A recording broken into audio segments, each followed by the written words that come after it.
हाय मुलांनो, आज आपण 22 लेसन बघणार आहोत, ग्रोथ अँड पर्सनॅलिटी डेव्हलपमेंट. तर ग्रोथ म्हणजे वाढ आणि पर्सनॅलिटी डेव्हलपमेंट म्हणजे आपला व्यक्तिमत्व विकास. म्हणजे आपण एक माणूस म्हणून, व्यक्ती म्हणून कसे डेव्हलप होत असतो, आपला विकास कसा होत असतो, हे आपण ह्याच्यामध्ये बघणार आहेत. कॅन यू टेल, तुम्ही हे सांगू शकता का? Do the clothes and shoes you wore as a baby fit you now? जेव्हा तुम्ही बेबी होता, बाळ होता, तेव्हाचे कपडे, तेव्हाचे शूज तुम्हाला आताही बसतात का? तर नाही. Try this. Read the information about yourself, enter in your report card and fill in the following table. आता तुमच्या स्कूलचं जो रिपोर्ट कार्ड असतं ना, तर त्याच्यामध्ये ही इन्फॉर्मेशन लिहिलेली असते. तर हे करून बघायचं आहे तुम्हाला. स्टँडर्ड 1मध्ये असताना, फर्स्ट स्टँडर्डमध्ये असताना तुमची हाईट किती होती, वेट किती होतं ते लिहायचं आहे. सेकंड स्टँडर्डमधलं लिहायचं आहे, थर्डमधलं, फोर्थमधलं आणि फिफ्थमधलं लिहायचं आहे. ठीक आहे. ते लिहून झाल्यानंतर ते नीट ऑब्झर्व करायचं आहे. All living things eat and grow physically. सर्व जे सजीव असतात ते ईट करतात, म्हणजे अन्न खातात आणि फिजिकली ग्रो होतात. फिजिकली म्हणजे आपल्या शरीराची वाढ होत असते. Similarly we too grow in height and weight from birth to adulthood. आणि त्याचप्रमाणे आपण सुद्धा, आपली उंची वाढते आणि वजन वाढते आपल्या जन्मापासून ते आपण मोठे होईपर्यंत. अडल्टहूड म्हणजे प्रौढ होईपर्यंत, म्हणजे 18 वर्षांपर्यंत, 20 वर्षांपर्यंत आपली हाईट आणि वेट हे वाढतच असतं. तुम्ही जर हे ऑब्झर्व केलं तर तुमची हाईट इथे वाढत गेलेली आहे आणि वेटसुद्धा तुमचं वाढतच जातं. ठीक आहे.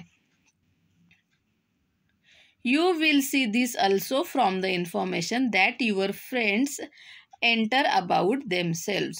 तुम्ही तुमच्या फ्रेंडने सुद्धा इथं काय इन्फॉर्मेशन एंटर केलेली आहे, काय लिहिलेलं आहे ते बघून सुद्धा तुम्हाला समजेल. Some of them will be more than you in height or weight while some will be less. मग तुम्ही जर एकमेकांची हाईट आणि वेट कम्पेअर केलं तर कोण तुमच्यापेक्षा हाईट आणि वेटमध्ये जास्त असू शकतं, कोण तुमच्यापेक्षा हाईट आणि वेटमध्ये कमी असू शकतं. But they will all have gain in height and weight since they were in standard 1 or 2. पण आत्ता त्यांची जी हाईट आणि वेट आहे ते त्यांची फर्स्ट आणि सेकंड स्टँडर्डमधली हाईट आणि वेट असण्यापेक्षा आता ते जास्त झालेली आहे. This is because for first 18 years are the growing years for all boys and girls. हे का होतं तर पहिली जी 18 वर्ष असतात, आपण 18 इयर्सचं होईपर्यंत, बॉय असो किंवा गर्ल असो, आपली जी वाढ आहे ती होतच असते. म्हणजे आपली हाईट वाढत असते, आपलं वेटसुद्धा वाढतच असते. ठीक आहे. कॅन यू टेल, तुम्ही हे सांगू शकता का? Can an infant feed itself? Infant म्हणजे जे लहान जन्मलेलं बाळ असतं त्यांना इन्फंट म्हणतात. ठीक आहे. तर जे लहान जन्मलेलं बाळ आहे ते स्वतःच्या स्वतः खाऊ शकतं का? तर नाही, त्याला आई भरवत असते किंवा आई दूध पाजत असते. जे इन्फंट बाळ आहेत, जे अगदीच लहान बाळ आहे, ते आईच्या दुधावरतीच त्यांचं पोट भरत असतं. Second, can a 2 year old child fold clothes neatly? 2 वर्षाचं बाळ असेल तर ते कपड्यांच्या नीट घड्या घालू शकतं का? तर नाही, त्याला ते जमणार नाही. When do they learn to do these task? ते केव्हा या गोष्टी करायला शिकतील? तर स्वतःच्या हाताने खायला 3-4 वर्षाचं झाल्यावर स्वतःच्या हाताने बाळ खाऊ शकतं. ठीक आहे. पण व्यवस्थित खाण्यासाठी 5-6 वर्षाचं, आपण जेव्हा स्कूलमध्ये जातो तेव्हा आपण व्यवस्थित खायला लागतो. ठीक आहे. आणि कपड्यांच्या घड्या वगैरे घालण्यासाठी सुद्धा ते 6-7 वर्षाचे, 6-7 इयर्सचं झाल्यानंतर मग कपड्यांच्या घड्या, ते छोट्या छोट्या कपड्यांच्या घड्या घालू शकतात. Okay. 4. Which of the following things have you learn to do? यापैकी कोणत्या गोष्टी तुम्ही शिकले आहात? आता तुम्ही हातानेच खाता आहात आणि कपड्यांच्या घड्यासुद्धा घालू शकतात. Which one have you yet to learn? आणि अजून तुम्हाला कोणत्या गोष्टी येत नाहीत? तर ह्याचा तुम्ही विचार करायचा आहे. Name the things you can do which are not seen in the list. आता इथे खाली लिस्ट दिलेली आहे, तर यातल्या कोणत्या गोष्टी तुम्ही करू शकता पण ह्या लिस्टमध्ये नाही आहे. ठीक आहे. तर आता बघूया आपण यातल्या कोणत्या कोणत्या गोष्टी करू शकतो, पहिले बघूयात. स्किपिंग ऑन अ रोप, दोरीच्या उड्या मारू शकता, करू शकता. रायटिंग अँड एसे लिहू शकता, yes. Combing your on hair, स्वतःचे केस स्वतः विंचरू शकता, हो. मेकिंग टी, चहा बनवू शकता, कोण कोण बनवू शकतं, कोणाला नाही येऊ शकत. Okay. Learning a song, poem song learn करू शकता. येस. Swimming, yes. किंवा कोणाला येऊ पण नाही शकणार. ठीक आहे. टेलिंग अ स्टोरी सांगणे करू शकतात. सायकलिंग करू शकतात. गिविंग अ स्पीच करू शकतात. काउंटिंग मनी काउंटिंग सुद्धा येऊ शकतं मे बी. टायडिंग युअर हाऊस, घर नीटनेटकं ठेवणं करू शकतात. युजिंग अ कम्प्युटर येऊ शकतो. Playing field games, yes. Climbing a tree, yes, etcetera. आणि याच्या व्यतिरिक्त आता ह्या लिस्टमध्ये नाही आहे, पण ते तुम्ही गोष्टी करू शकता अशा तुम्हाला सांगायच्या आहेत. ओके. आता आपण बघूयात स्किल्स अँड इफिशियन्सी. स्किल्स म्हणजे कौशल्य, म्हणजे काहीतरी नवीन गोष्ट शिकणे, आणि इफिशियन्सी म्हणजे ती करण्याची तुमच्यामध्ये कॅपॅसिटी निर्माण होणे. ठीक आहे. Small babies can not do anything for themselves. छोटे जे बाळ असतात ते स्वतः काही करू शकत नाहीत. If they need something they can only cry and beat about with their legs and arms. तुम्ही बघितलं असेल, लहान बाळाला काय पाहिजे असलं तर ते रडायला सुरुवात करतं, हातपाय आपटायला सुरुवात करतं. त्यांना एवढंच माहीत असतं की आपण असं रडलं की आपल्याला पाहिजे ती गोष्ट भेटते. But soon they begin to get control over some of their movements and develop coordination between different movement. पण हळूहळू जसजसे ते मोठे व्हायला लागतील तसतसं त्यांना त्यांच्या मुवमेंटवरती, त्यांच्या हालचालींवरती कंट्रोल ठेवता येतो आणि त्यांच्यामध्ये कोऑर्डिनेशन तयार होते. For example, they learn to turn their head and look at something they choose. जसं की एक्झाम्पल, की जर त्याला काय एखादी वस्तू पाहिजे असेल तर ते तिकडे मान वळवून बघू शकते. If they recognise someone they smile. जर त्याने एखाद्याला ओळखलं तर ते हसू लागते. They learn to grip and hold things and then to take them towards their mouth. मग ते वस्तूंना ग्रिप म्हणजे घट्ट पकडायला सुरुवात करते आणि स्वतःच्या तोंडात घालायला सुरुवात करते. म्हणजे अशा प्रकारे त्याला बाळाला स्वतःच्या बॉडी मुवमेंटवरती कंट्रोल ठेवता येतो आणि कोऑर्डिनेशन तयार होत असते. As they learn to control and coordinate their movement on their own, they begin to do several other tasks. जसजसं त्यांना त्यांच्या स्वतःवरती कंट्रोल येतं आणि कोऑर्डिनेशन करता येतं त्यांच्या मुवमेंटवरती, तसतसं ते दुसऱ्या सुद्धा गोष्टी करू शकतात. For example, picking up things, holding a spoon and hitting it on a plate to make a noise. जसं की आता तुम्ही लहान बाळ डोळ्यासमोर घ्या, की काहीतरी गोष्ट उचलणे, एखादा चमचा उचलणे, प्लेटवरती मारून त्याचा आवाज करणे, या सर्व गोष्टी त्याला करता येतात. Achieving control of one's movement to learn to do something new is called learning a skill. मग एखादी स्किल, कौशल्य शिकणे म्हणजे काय, तर एखाद्या मुवमेंटवरती, एखाद्या हालचालीवरती आपला कंट्रोल मिळवणे, एखादी नवीन गोष्ट शिकण्यासाठी याला म्हणतात learning a skill. What does everyone feel when a baby says her first word or takes a step for the first time? What do they do? मग जर समजा एखादा लहान बाळ आहे, ते पहिल्यांदा एखादा शब्द बोललं किंवा पहिल्यांदा न धरता चालू लागलं, त्याने पहिलं पाऊल टाकलं, तर सगळ्यांना कसं वाटतं? खूप छान वाटतं की नाही? What do they do? मग ते काय करतात? तर आपण त्याचं कौतुक करत असतो, की किती छान उभा राहिला, किती गाणं पण म्हणतात, बाळ उभा राहिला, आम्ही नाही पाहिला, असं करतात की नाही? म्हणजे त्याला ते अजून चालण्यासाठी असं ते आपण कौतुक केलं, की बाळाला खूप छान वाटतं आणि मग ते अजून छान चालायला प्रयत्न करतं, बोलण्याचा प्रयत्न करतं, बोबडे बोल बोलतात. ठीक आहे. As a baby learns various skills, the baby and everybody is happy. जसं बाळ नवीन गोष्टी करायला लागतं, नवीन स्किल्स शिकतं, तसं बाळ सुद्धा खुश असतं आणि सगळेच खुश असतात. दे प्रेज द बेबी. ते बाळाचं कौतुक करत असतात, की बघा आता आमचा बाळ कसं हे धरतोय, कशी टाळी वाजवतोय, कसं हे करतो, असं सारखं आपलं कौतुक चाललेलं असतं. The baby does the same thing again and again. आणि बाळाचं कौतुक केलं की मग बाळ सारखं तसंच करायला लागतं. Thus, she gets a lot of practice with those skills and her strength also builds up.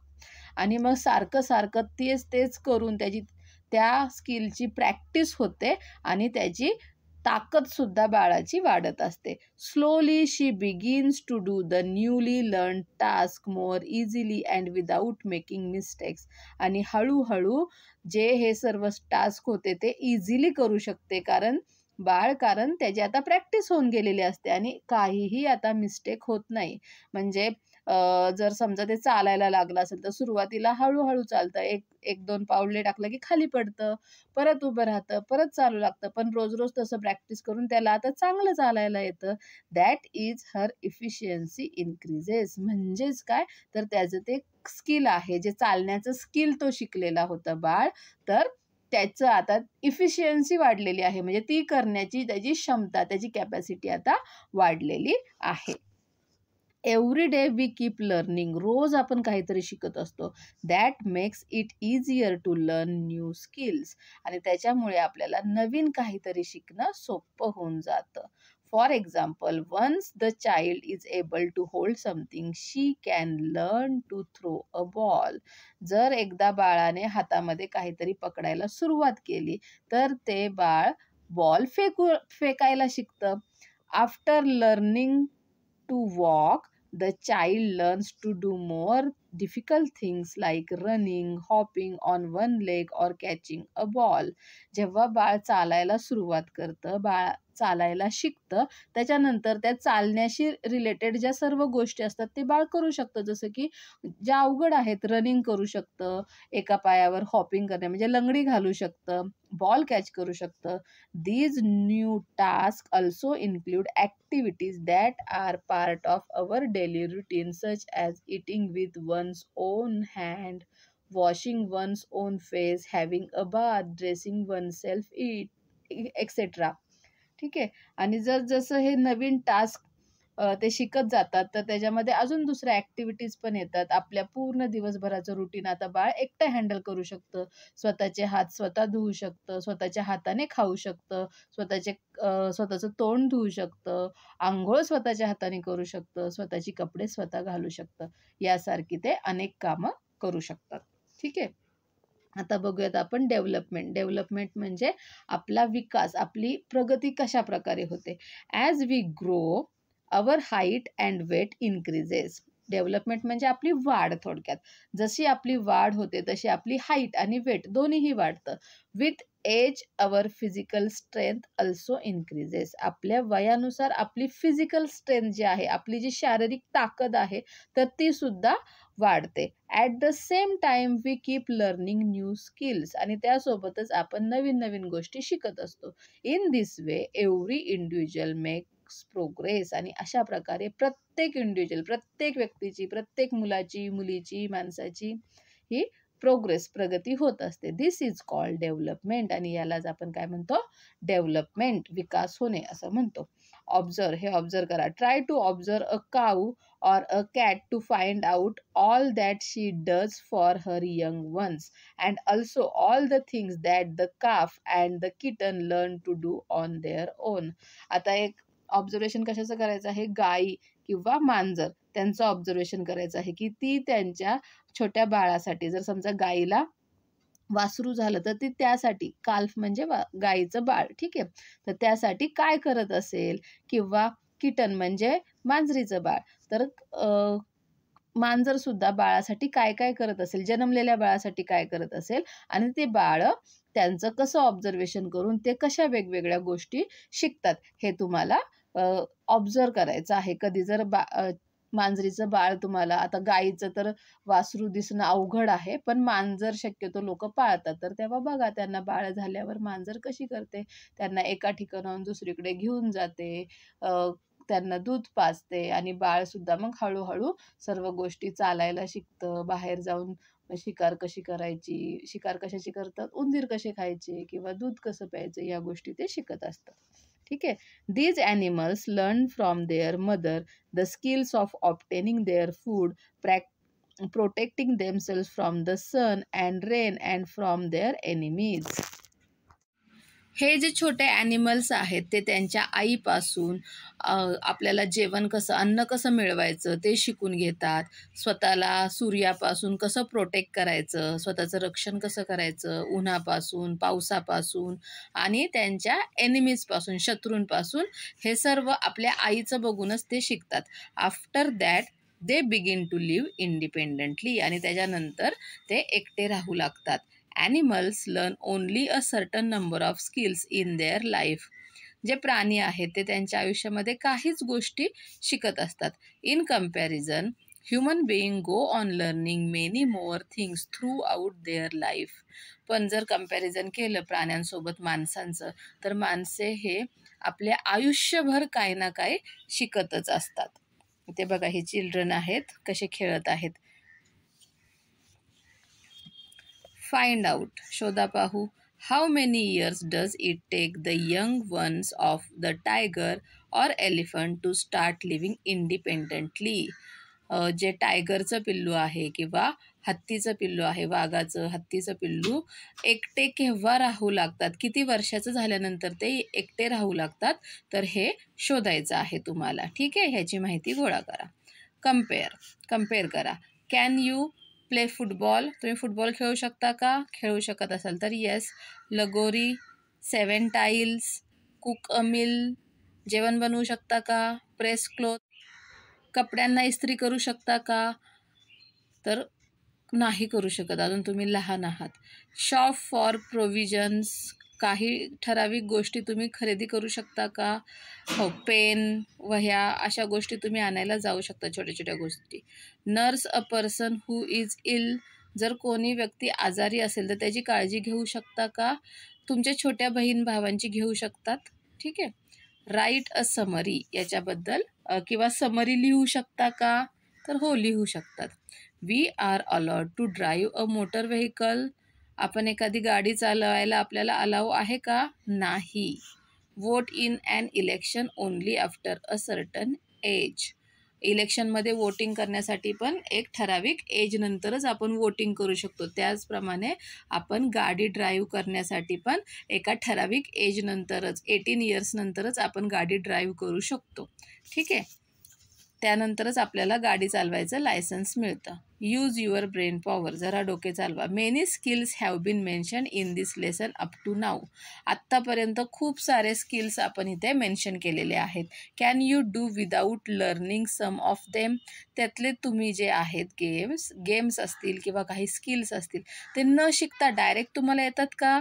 Football तुम्ही न शिकता तुम्हाला डायरेक्ट खेळायला येतो का? त्याचे रूल्स आपल्याला माहीत पाहिजेत, कसा खेळायचा माहीत पाहिजे. किंवा कोणताही गेम असेल, कोणतीही स्किल असेल, जेवण बनवायचं आहे तर त्याच्यामध्ये तिखट मिठाचा अंदाज किती प्रमाणामध्ये शिजवायचं, किती कुक करायचं, कसं कुक करायचं, हे आपल्याला यायला पाहिजे. म्हणजे प्रत्येक गोष्ट आपल्याला पहिल्यांदा शिकावे लागतं. Which ones are necessary for any person, कोणत्याही व्यक्तीसाठी काय गरजेचं आहे. ठीक आहे, तर ह्याचा विचार करायचा आहे. थिंक अबाउट इट, विचार करा. Which are some of the task you like to do, कोणती कामे तुम्हाला करायला आवडतात. Which ones would you like to do in future, आणि पुढं मोठे होऊन तुम्हाला काय करायला आवडेल. Second, what things would you like to do just for recreation, परत करायचं आहे तुम्हाला एखादी गोष्ट, तर त्यासाठी तुम्हाला काय करावं वाटेल, रिक्रिएट करायचं आहे एखादं, तर ते काय असेल, कोणती गोष्ट असेल की जी तुम्हाला परत बनवायची असेल. Third, what would you like to do daily when you grow up, जेव्हा तुम्ही मोठे व्हाल तेव्हा तुम्हाला रोज कोणती गोष्ट करायला आवडेल. जसं आत्ता तुम्हाला रोज खेळायला आवडतं, पण मोठं झाल्यावर तुम्हाला रोज खेळायला आवडणार आहे का? अशी कोणती गोष्ट आहे जी तुम्हाला रोज करायला आवडेल.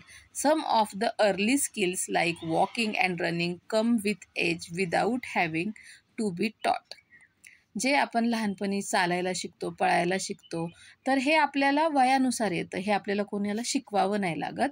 हाऊएव्हर we have to be taught many of the skills we learn later, पण त्याच्यानंतर आपल्याला अजून असे बरेचसे काही गोष्टी आहेत ज्या शिकवाव्या लागतात.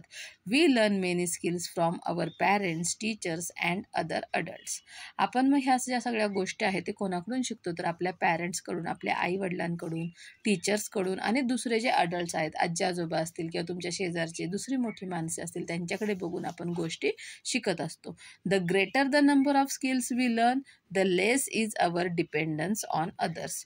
जितक्या जास्त गोष्टी आपण शिकून घेऊ, जितके जास्त स्किल्स आपल्याला येत असतील तेवढं आपण दुसऱ्यांवर जास्त डिपेंड राहणार नाही. जर समजा तुम्हाला जेवण बनवायला यायला लागलं हळूहळू तर तुम्हाला सारखं आईला त्रास नाही द्यावा लागणार. भूक लागली की तुम्ही स्वतःसुद्धा काहीतरी छोटा-मोठा नाश्ता करून खाऊ शकता, हो ना? किंवा तुम्ही दुकानात एकटे जाऊ लागला, पैशाचे व्यवहार म्हणजे तुम्हाला जर पैसे दिले, काही खरेदी करायला सांगितलं, तर तुम्ही जर बरोबर व्यवहार केला, बरोबर पैसे देऊन ती वस्तू विकत घेऊन आलात, तर तुम्हाला सारखं आई-बाबांच्या मागे नाही लागावं लागणार, की माझ्यासोबत दुकानात चला. तुम्ही दुकानात जाऊन स्वतः खरेदी करून येऊ शकता, आईला मदत करू शकता, कपड्यांच्या घड्या घालू शकता. आईला किती छान वाटेल, हो ना? म्हणजे तुमचा दुसऱ्यांवरचा जो डिपेंडन्स आहे प्रत्येक कामासाठीचा, तो कमी होऊन जाईल. Even so it is not as if we do every one of our task ourself. पण तरीसुद्धा असं नाही आहे की आपण सगळीच कामे आपण आपली करू शकतो. थोडंफार तरी आपल्याला दुसऱ्यांवर डिपेंड राहावंच लागतं. For example, not all people stitch their own clothes. म्हणजे सगळेच लोक स्वतःचे कपडे स्वतः शिवू शकतात का? नाही. Nor does everyone grow their own food. आणि सर्वच लोक स्वतःसाठीचं अन्न पिकवू शकतात का? नाही. ते काम, कपडे शिवायचं काम टेलर करतो, शेती करायचं काम शेतकरी करतो, फार्मर करतो. But we must all learn to take the responsibility for doing our personal task ourself. पण जे आपले पर्सनल टास्क आहेत, स्वतःशी रिलेटेड आहेत गोष्टी, त्या तर आपण स्वतः शिकण्याची जबाबदारी घेऊ शकतो. म्हणजे ब्रश करणे, आंघोळ करणे, स्वच्छ नीटनेटके राहणे, स्वतःच्या कपड्यांच्या घड्या घालणे, जे स्वतःशी रिलेटेड छोटी छोटी कामे आहेत ते आपण जबाबदारीने करू शकतो, रिस्पॉन्सिबिलिटीने करू शकतो. Use your brain power. जरा डोके चालवा. Sayali is in the 6th standard. 6वीमध्ये आहे ही सायली, 6th स्टँडर्डमध्ये आहे. They are going on a picnic. ती पिकनिकला चाललेली आहे. सायलीज आई is going to make laddoos for the whole class. सायलीची आई म्हणते, मी तुझ्या पूर्ण वर्गासाठी लड्डू बनवते. But she needs Sayali's help. पण त्यासाठी सायलीची मदत लागणार आहे आईला. What can Sayali do to help. Sayali मदतीसाठी काय करू शकते? काय करू शकणार आहे? तर आई सायलीला विचारेल की तुझ्या वर्गामध्ये किती मुलं आहेत. सायली नंबर सांगू शकते किंवा लाडू करताना ते लाडू वळू शकते. आईला ते डब्यामध्ये ठेवायला मदत करू शकते. एवढं सगळं करू शकते की नाही? ठीक आहे. Did you take the list. आईने बनवलेलं जे किंवा लाडू बनवण्यासाठी जे सामान लागणार आहे त्याची लिस्ट आई तिला देईल आणि ती ते सामान घेऊन येऊ शकते दुकानातून. Yes, I have put it in the bag. हो, मी ती बॅगमध्ये ठेवली आहे. अशा प्रकारे मग सायली हे बघा दुकानामध्ये जाऊन खरेदी करून त्या वस्तू घेऊन येऊ शकते. अशी छोटी छोटी कामे ही सायली करू शकते. ठीक आहे. Which of her skills will she use to help her mother. तिचे कोणते जे स्किल आहेत सायलीला जे येतात, काय करायला येतं जेणेकरून आईला मदत होईल. तर सायली असे लाडू वळायला मदत करू शकते, असं काउंट करून पॅकिंग करायला मदत करू शकते. हे स्किल तर ती तिथे वापरू शकते. ठीक आहे. आता बघूयात आपण हेरिडिटी. हेरिडिटी म्हणजे काय? तर आपल्यामध्ये काही जे गुण आहेत ते आपल्या आईवडिलांपासून येत असतात. त्यालाच आपण हेरिडिटी असं म्हणत असतो. ठीक आहे. तर ते बघूयात आपण. How tall does one grow. एखादा माणूस एखाद्याची किती उंची वाढू शकते. You know that our height grows till we are about 18 years old. आपल्याला माहीत आहे जोपर्यंत आपण 18 इयर्सचे होतो तोपर्यंत आपली हाईट वाढतच असते. Think of people you know who are 18 or older. तर तुम्हाला जे लोक माहीत असतील की जे 18 इयर्सचे आहेत किंवा त्यापेक्षा जास्त वय असलेले आहेत त्यांच्याकडे लक्ष द्या. त्यांचं निरीक्षण करा किंवा त्यांचा विचार करा. Of this people how many are very much taller or shorter than their parents.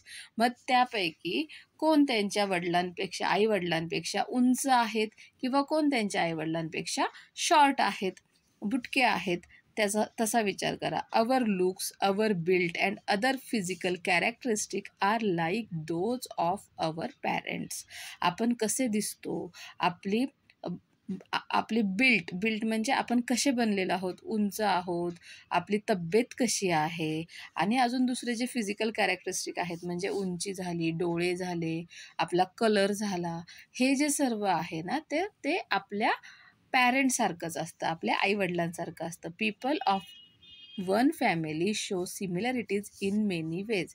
एकाच कुटुंबामधील जर लोक असतील तर त्यांच्यामध्ये बरेचशा सिमिलॅरिटीज असतात, सारखेपणा असतो. Some of our features or traits are like those of our grandparents or our parents sibling. कधी कधी आपले जे काही जे फीचर्स असतात ते आपल्या आजी आजोबांसारखे किंवा पॅरेंट्सच्या सिबलिंगसारखे, म्हणजे कोण कोण म्हणतं ना, हा काकासारखा दिसतो, ही मावशीसारखी दिसते किंवा आत्यासारखी दिसते, असं म्हणतात की नाही. तर ते हेरिडिटी असतं की ते आपण आपल्या फॅमिलीमधल्या कुणासारखे तरी आपल्यामध्ये काहीतरी विशिष्ट गुण असतात. That is why sometimes people who know them recognise us even if they have never met us before. आणि त्यामुळे जरी काही लोक आपल्याला पहिल्यांदाच भेटलेले असले तरी ते आपल्याला ओळखतात की तू ह्याचा मुलगा आहेस की नाही, तू ह्याची मुलगी आहेस की नाही, असं ओळखतात. कारण आपण थोडेफार आपल्या आईबाबांसारखे, आजी आजोबांसारखे दिसत असतो. Being born with certain features or traits in common with the members of our family is heredity. मग असं जन्मताना जे काही वेगळी वैशिष्ट्ये असतात आपल्यामध्ये आणि ती आपल्या फॅमिली मेंबरशी रिलेटेड असतात, फॅमिली मेंबर सारखीच असतात, तेव्हा त्याला हेरिडिटी असं म्हटलं जातं. These are our inherited traits. आणि ते आपल्यामध्ये अनुवंशिक, इनहेरिटेड म्हणजे अनुवंशिक आलेलं असतं. आजी आजोबांकडून आपल्या आईवडिलांकडे येतं, आपल्या आईवडिलांकडून ते आपल्याकडे गुण आलेले असतात. ठीक आहे. However even though many of our traits are like those of our family members, no one has any control over which traits we will inherit and which we will not. आणि जरी आपले जे सगळे जे ट्रेट्स आहेत, traits म्हणजे काय, वैशिष्ट्ये ही आपल्या फॅमिली मेंबर्ससारखे असले तरीसुद्धा त्याचा कोणावर काहीही कंट्रोल नाही की कोणती वैशिष्ट्ये आपल्यामध्ये येतील आणि कोणती येणार नाही. कदाचित आपली वडील उंच असले तर ती उंची आपल्यामध्ये येईलच असं नाही, ते आपल्या हातामध्ये नाही आहे. ठीक आहे. पण काही ना काही आपल्यामध्ये इनहेरिट होतच असतं, म्हणजे आईवडिलांपासून येतच असतं. Read and reflect. वाचा. An industrialist had worked hard to expand his business. एक बिझनेसमॅन आहे, इंडस्ट्रियलिस्ट म्हणजे त्यांचं मोठी इंडस्ट्री आहे आणि त्यांनी त्यांचा बिझनेस मोठा करण्यासाठी खूप काम केलेलं आहे. He had 3 assistants. त्यांच्याकडे 3 असिस्टंट्स आहेत, 3 कामाला लोक आहेत. He conducted an experiment to decide whom to make the head of his factory after he retired. आता त्यांनी खूप काम केलं, ते आता रिटायर होणार आहेत आणि त्यांच्याकडे 3 चांगली माणसं आहेत काम करणारी असिस्टंट. तर या 3 पैकी आता मी रिटायर झाल्यानंतर कुणाला फॅक्टरीचा हेड बनवायचं, तर हा त्यांच्यासमोर प्रश्न असतो. मग ते असं ठरवतात की आपण एक त्यांच्यावरती त्यांची परीक्षा घेऊयात, त्यांचा एक एक्सपेरिमेंट करूयात. He gave 5 lakh rupees to each of them. त्यांनी काय केलं, त्या तिघांना सुद्धा प्रत्येकाला 5 लाख रुपये दिले. And told them to do whatever they thought best with the money. आणि त्यांनी सांगितलं तुम्हाला या पैशासोबत काही चांगलं करता येईल, जितकं चांगलं करता येईल ना, तुम्हाला जे वाटतं की हे योग्य आहे, हे चांगलं आहे, ते करा. After a year he called them and asked them to report how they had use the money. आणि 1 वर्षानंतर त्यांनी परत त्या तिघांना बोलवलं, त्या इंडस्ट्रियलिस्टनी, आणि विचारलं की तुम्ही त्या पैशासोबत काय केलं. फर्स्ट असिस्टंट, पहिला माणूस म्हणतो I have kept the money safe. मी ते पैसे सेफ ठेवले. I can not fall in to anyone's hand. मी कोणाच्याही म्हणजे चुकीच्या सांगण्यामध्ये आलो नाही. I can bring it back to you whenever you say. म्हणजे मी ते सेफ डिपॉझिट लॉकरमध्ये, बँकेमध्ये ठेवलेले आहेत आणि तुम्हाला जेव्हा पाहिजे असतील ते मी तुम्हाला पैसे परत देईल. ठीक आहे. सेकंड असिस्टंट म्हणाला this year I double the amount of the yearly bonus we give our workers. यावर्षी मी काय केलेलं आहे की जो वर्षाला जो बोनस दिला जातो वर्कर लोकांना, जे कामगार आहेत कंपनीमध्ये काम करणारे, त्यांना दिवाळीमध्ये जो बोनस दिला जातो त्याची किंमत जी आहे, त्याची जी अमाऊंट आहे ती मी डबल केलेली आहे. I also gave them all a feast, आणि मी त्यांना चांगली फिस्ट म्हणजे पार्टीसुद्धा दिलेली आहे. All the workers were very happy, त्याच्यामुळे वर्कर लोक खूप हॅप्पी झालेले आहेत. I think I use the money really well, आणि मला असं वाटतं की मी या पैशाचा चांगला उपयोग केला, कारण ते जे 5 लाख दिलेले होते त्यातूनच मी बोनस डबल केला आणि त्यांना पार्टी दिलेली आहे. आणि वर्कर खुश झाले म्हणजे याचा अर्थ ते चांगले काम करतील असं मला वाटत आहे. आता थर्ड असिस्टंट काय म्हणतो, with part of the money you gave I bought a better machine. तुम्ही जे मला पैसे दिलेले होते त्यातले काही पैशांनी मी चांगले मशीन्स विकत घेतले. सो अवर प्रोडक्शन ग्रीव 5 फोल्ड, म्हणजे आपलं प्रोडक्शन जे आहे, चांगले मशीन असल्यावर त्याच्यातून प्रोडक्शन पण चांगलं होणार आहे, असं त्याने सांगितलं. Our product is also of better quality and the demand for it has also grown. आणि आपलं जर चांगल्या मशीनमध्ये जर आपलं प्रॉडक्ट केलं तर त्याची क्वालिटी पण चांगली होईल आणि आता त्याची डिमांडसुद्धा खूप वाढलेली आहे. We made a profit of 25 lakh in just about 8 month. 8 महिन्यांमध्ये आपण 25 लाखांचं प्रॉफिट केलेलं आहे फक्त. So I use 10 lakhs to build a canteen that the workers needed. आणि त्या 25 लाखामधील 25 लॅखमधले 10 lakhsचं मी कॅन्टीन बांधलेलं आहे ज्याची वर्कर्सना गरज होती. I have put 5 lakh in the workers welfare fund. आणि जे वर्करच्या वेलफेअर फंड असतो, म्हणजे वर्कर लोकांना जर पैशाची काही गरज लागली तर त्यातून त्यांना ते पैसे दिले जातात. अशा गोष्टींसाठी किंवा वर्करच्या फॅसिलिटीसाठी ते पैसे दिले जातात. अशा ठिकाणी मी 5 lakh रुपीज त्यातले दिलेले आहेत. And I think I shall use the remaining 10 lakhs to buy 1 more machine. आणि आता जे 10 lakh रुपीज राहिलेले आहेत तर ते मी अजून नवीन मशीन घेण्यासाठी यूज करेल. You can easily guess who the industrialist chose as his successor. आता या 3 याच्यावरून तुम्हाला समजलंच असेल की त्यांनी कोणत्या असिस्टंटला निवडलेलं आहे आपल्यानंतर या कंपनीचा हेड होण्यासाठी. तर त्यांनी थर्ड असिस्टंटला निवडलेलं आहे. What is the moral of this story. तर या स्टोरीचं मॉरल काय आहे, या स्टोरीतून तुम्हाला काय समजलेलं आहे. तर या स्टोरीतून आपल्याला समजलं की याने फक्त काय केलं, फक्त पैसे सेफ डिपॉझिटमध्ये ठेवले. ठीक आहे. ह्या सेकंडने थोडा विचार केला, डबल बोनस केला आणि वर्कर लोकांना फीस दिली, म्हणजे होते तेवढे पैसे फक्त खर्च केले. त्यातून एक्स्ट्रा काही नफा मिळवला का, प्रॉफिट मिळवला का, नाही. आणि हा जो थर्ड असिस्टंट होता त्याने सर्व बाजूंनी विचार केला. वर्करची पण वर्कर लोकांसाठी पण मदत होईल असं केलं, स्वतः पण चांगले मशीन घेतले, कंपनीचा बिझनेस कसा वाढेल याचाही विचार केला. ठीक आहे. For better personal development. आता ह्या पर्सनल डेव्हलपमेंट करण्यासाठी काय करू शकतो आपण. We inherit the ability to learn many skills. आपल्यामध्ये नवीन गोष्टी शिकण्याची ॲबिलिटी जी आहे ती आपल्या पूर्वजांकडून म्हणजे आपल्या आईवडिलांकडूनच येत असते. The growing age is the time to recognise these abilities and to develop our skills.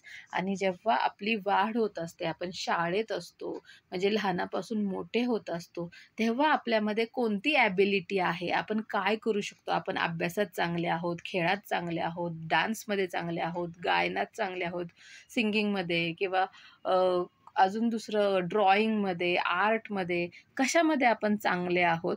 तर हे ओळखण्याचं तेच एज असतं. आणि ते जे आपल्याला जी गोष्ट आवडते तर ती डेव्हलप करायची ती स्किल. ठीक आहे. त्याचं हे ग्रोविंग एजेस असतं. Developing our skills help us to live an independent, useful and enriching life.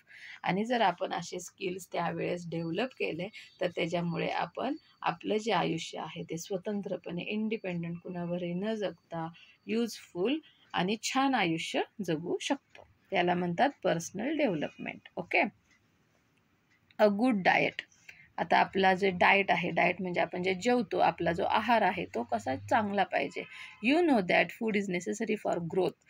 आणि ग्रोथसाठी फूड हे खूप आवश्यक आहे, चांगलं फूड आवश्यक आहे. However in certain circumstances a growing child does not get the various food constituents in adequate properties. पण कधी कधी काय होतं की जे वाढणारं बाळ असतं, ज्याची वाढ होत असते, त्याला सगळ्याच गोष्टी योग्य प्रमाणामध्ये मिळत नाहीत.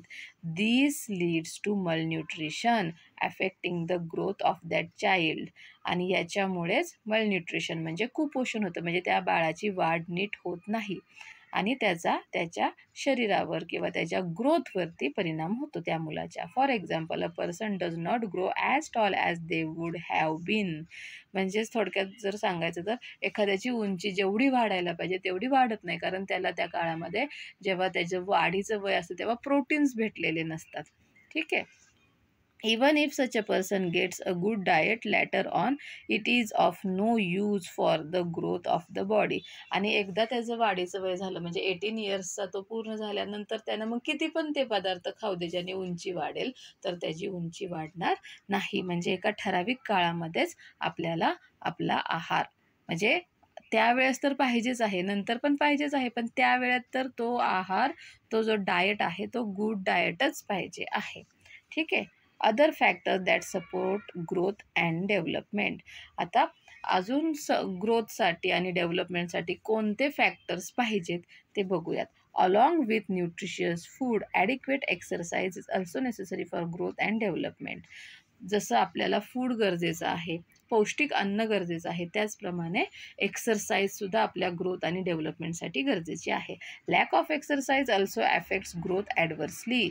जर एक्सरसाइज नसेल, कोणताही व्यायाम होत नसेल आपल्या शरीराचा, तर त्याचासुद्धा आपल्या वाढीवरती वाईट परिणाम होतो. One must also be careful to study well, avoid addictions and their ill effects, develop hobbies, take part in sports and learn new skills.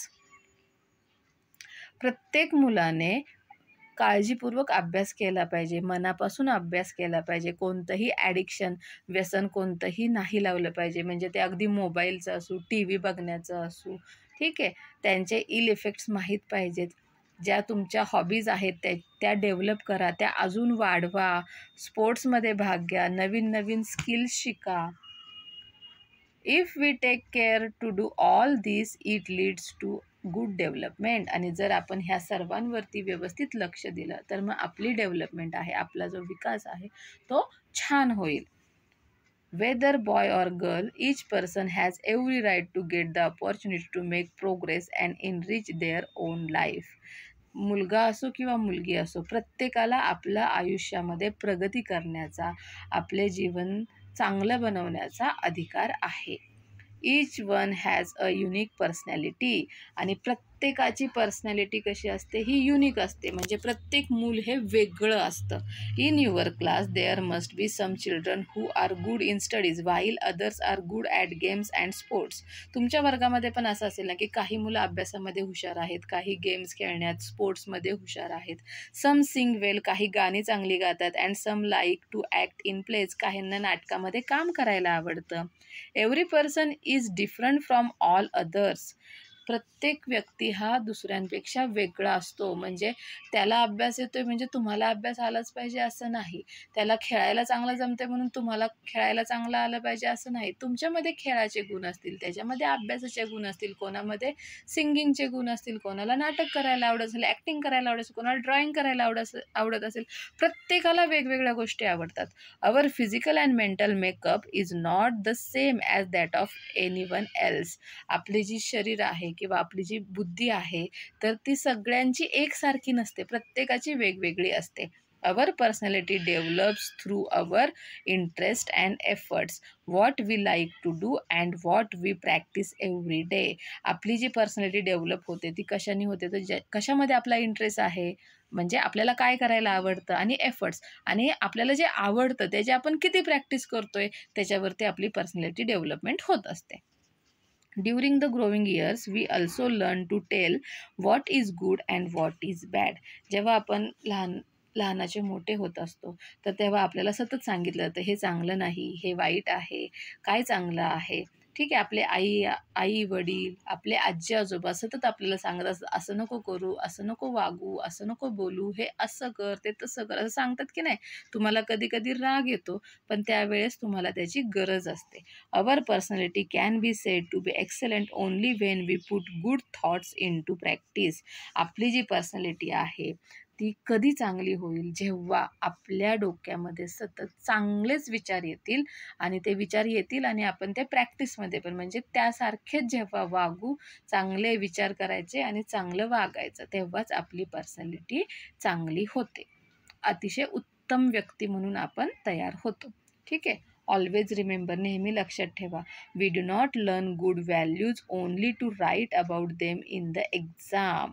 आपण ज्या गुड व्हॅल्यूज आहेत, चांगली मूल्य आहेत, ते फक्त अभ्यासामध्ये लिहिण्यासाठीच शिकायच्या नाहीत. They must be reflected in our behaviour. तर ते आपल्या वागण्यामध्ये सुद्धा ते आले पाहिजे. म्हणजे नेहमी खरे बोलावे, हे फक्त लिहिण्यासाठीच वापरायचं का नाही, तर आपण सुद्धा नेहमी खरं बोलावं. कधी दुसऱ्यांना त्रास देऊ नये. आपण हे दुसऱ्यांना कधी त्रास द्यायचा नाही, हे आपल्या वागण्यातून जाणवलं पाहिजे. पाणी जपून वापरावे, फक्त एक्झाममध्ये लिहायचं का पाणी वाया जाऊ नये म्हणून नाही. आपण घरामध्ये सुद्धा ते पाणी जपूनच वापरलं पाहिजे. आणि असं जर आपण वागलो तरच आपण एक चांगली व्यक्ती म्हणून, गुड पर्सनॅलिटी म्हणून डेव्हलप होऊ शकू. समजलं? आता आपण बघूयात या लेसनमधून आपण काय शिकलो. What we have learned. We grow in height and weight right from birth till we reach ॲडल्टहूड.